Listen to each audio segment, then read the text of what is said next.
Good afternoon. I want to welcome you to another session of Coffee with Cleo. We have an exciting guest, and I'd like to introduce you to Beth Peace. Beth is the Vice President of Marketing for Milton Caterpillar. Milton Caterpillar, of course, is an organization of dealership that has, of course, 12 locations in 6 states in the northeastern part of the country. Beth brings over 20 years of experience in marketing. 11 of those years have been with John Deere and also with the Whirlpool Corporation. She also is the past national board president of Sigma Alpha Sorority, and also she currently volunteers at a local BSA troop, and she does even more. But with no further ado, I don't want to hear more about me, trying to explain who our great guest is. How are you doing, Beth, and welcome to the show. I'm fine. Thank you very much for having me, Cleo. Fantastic. Well, Beth, I want to just ask you a few questions, if you don't mind, and specifically, let's go ahead and start with COVID-19. COVID-19 has really impacted every industry across every sector. And I'd like to hear from you, specifically in the construction sector, what have been the impacts and the challenges of COVID-19? And along the way, what have you learned in running your organization, of course, the marketing arm? And what are some of the things that you basically implemented to adjust and adapt to the challenges? Sure. Great question, Cleo. Let me start with the first part of it, which is how it's affected the industry and how we function as a business. And then if I forget, remind me to come back to some of the lessons about marketing during this time. So it happened here very quickly. Massachusetts in particular was one of the first states to really have a lot of cases. And so we saw states shut down in our territory in a matter of days. So what we did is we made a decision to prioritize as a business 3 areas, and that was protecting our employees and their families, our customers, and keeping the business running. So we very quickly had to pivot and send as many employees as we could home, and we became remote workers like many across the country very quickly. And fortunately, we're in a position where our processes and our systems allowed us to do that very well. And we're very proud of what our team here has done in a short period of time. From a management standpoint, we learned in that how important it was to communicate. So we had far more Zoom. Well, we're not on Zoom. We use Microsoft Teams, but we had a lot of frequent meetings with our employees and with each other. And that made a huge difference throughout this whole time in keeping everyone connected, informed, and keeping things running. From an industry standpoint, the customers we serve for the most part were considered essential businesses in our states and kept running. So that also made it really important that we could deliver them quality services in a timely manner. So we used, like many businesses did, all the remote tools we could to communicate with those customers, sign things electronically, and really looked at all our processes to say, how can we continue to do business well, safely, expediently, and keep everyone up and running. And I think we did a really nice job with that as a team here. So I'm very proud of what the organization has done and glad that we were able to support our customers during this time.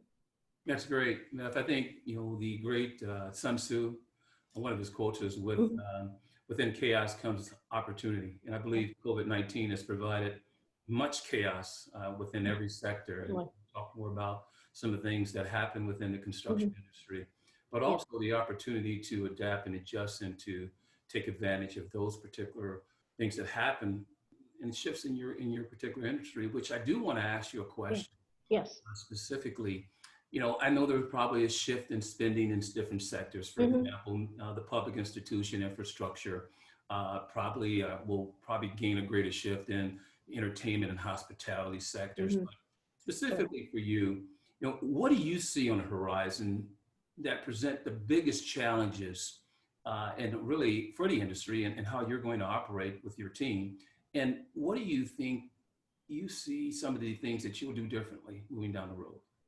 Yeah, so without a crystal ball, of course, these are all my educated guesses.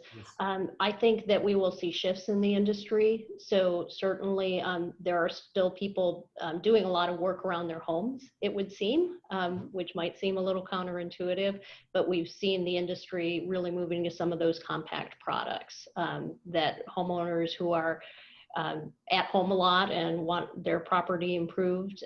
We're still seeing a lot of activity in the industry there. I think over time we'll see what the impacts are to the public institutions. Certainly those that are in the sectors that are around energy are seeing a lot of need for support during this time because there is such a heavy use of data. So I think we're going to see shifts in a much quicker way than we have in the past, and a lot of customers are dealing with that uncertainty, but our customers are nimble too, and they're trying to figure out what they can do to keep their companies going and up and running. I'm confident that'll happen.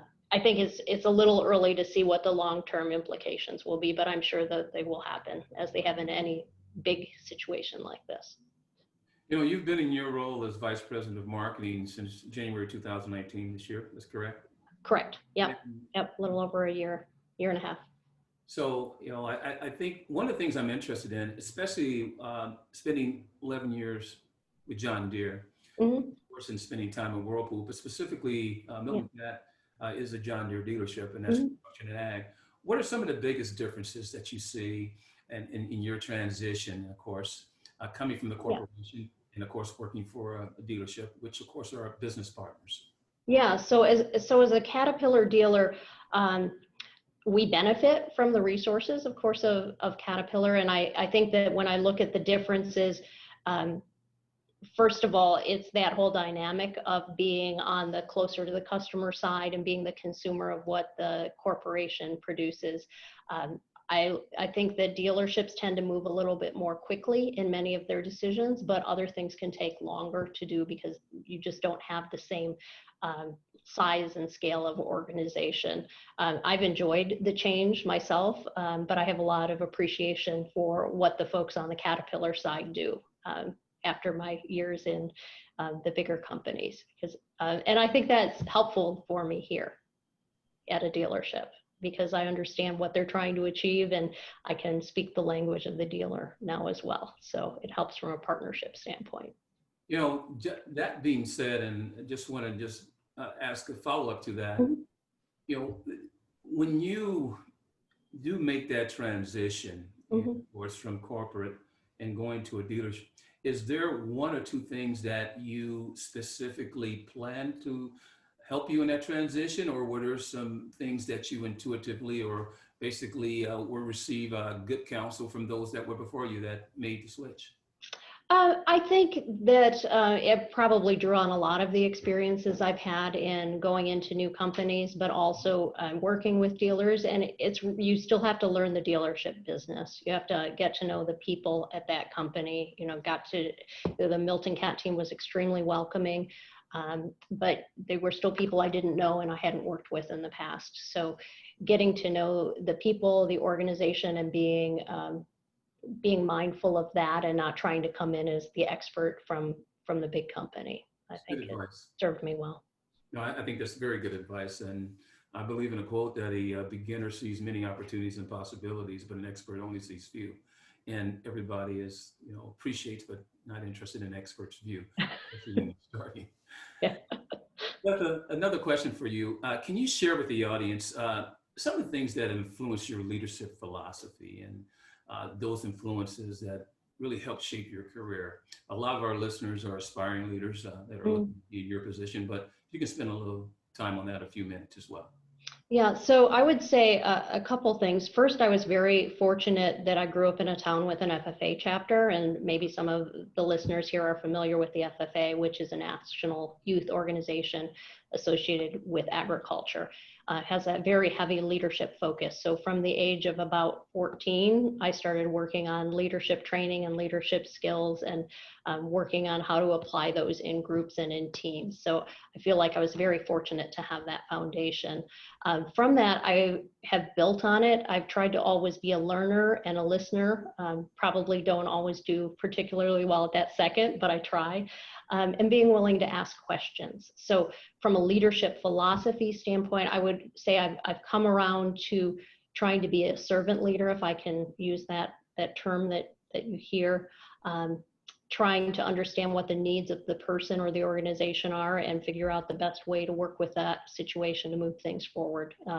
Not being afraid to ask questions or point out the things that are maybe hiding in the shadows that we need to look at, but very much trying to be mindful of the overall situation and just keep things moving forward. And I think one of the things that I've really learned over the last couple of years is like the phrase progress over perfection. So it's very easy to get wrapped up in all the details. I still think those are important, but really how do we as a team keep moving forward? And how much do we need to do to get to a good solution and maybe not wait for the perfect one? That's great. That's great feedback, Beth. I appreciate that.